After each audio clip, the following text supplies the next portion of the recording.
16 July high voltage night দেশের cricket সমর্থকদের জন্য একদিকে সাকিব বনাম রংপুর, আরেকদিকে বাংলাদেশ বনাম শ্রীলঙ্কা। এ যেন মহা উৎসবের অপেক্ষা। রোববার দুবাই ক্যাপিটালস সামাজিক যোগাযোগ মাধ্যমে জানায়, দক্ষিণ আফ্রিকান স্পিনার কেশব মহারাজের বদলি হিসেবে সাকিবকে দলে নিয়েছে। এরপর থেকেই বাড়ে উত্তেজনা।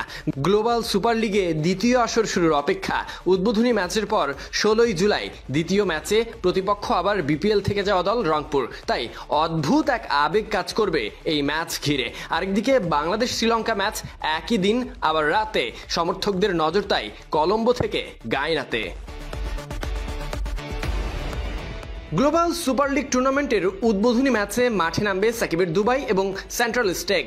16 জুলাই রংপুরের বিপক্ষে দেখা যাবে সাকিবকে। সেদিন রংপুরের মুখোমুখি হবে দুবাই।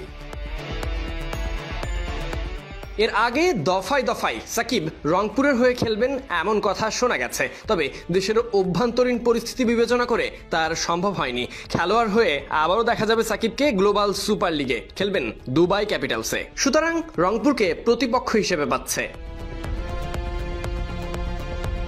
সাকিবকে সবশেষ দেখা গেছে পাকিস্তান সুপার লিগে, যেখানেও তিনি খেলেছেন বদলি হিসেবে। গত মে মাসে তিনি 3টি ম্যাচ খেলেছিলেন লাহোর কালান্দার্সের জার্সিতে। যদিও ছিলেন না চিরচেনা ছন্দে, পাকিস্তানের ওই টুর্নামেন্টের আগে বোলিং অ্যাকশনের কারণে নিষেধাজ্ঞায় পড়েছিলেন। এরপর আবারও দেখা গেছে 22 গজে। তবে প্রতিবারই অপেক্ষা বাড়ছে, তাই সাকিব সমর্থকদের মন আনচান করে। তবে সেই আশা মিটতে চলেছে 16 জুলাই রাতে। এদিকে একই রাতে টি-20 সিরিজে শেষ ম্যাচে টাইগাররা মাঠে নামবে শ্রীলঙ্কার মাটিতে। নিশ্চিতভাবেই সমর্থকদের নজর থাকবে আলাদাভাবে শ্রীলঙ্কার বিপক্ষে দ্বিতীয় ওয়ানডেতে। Sadiq Ahmed Sunny, BD Cric time.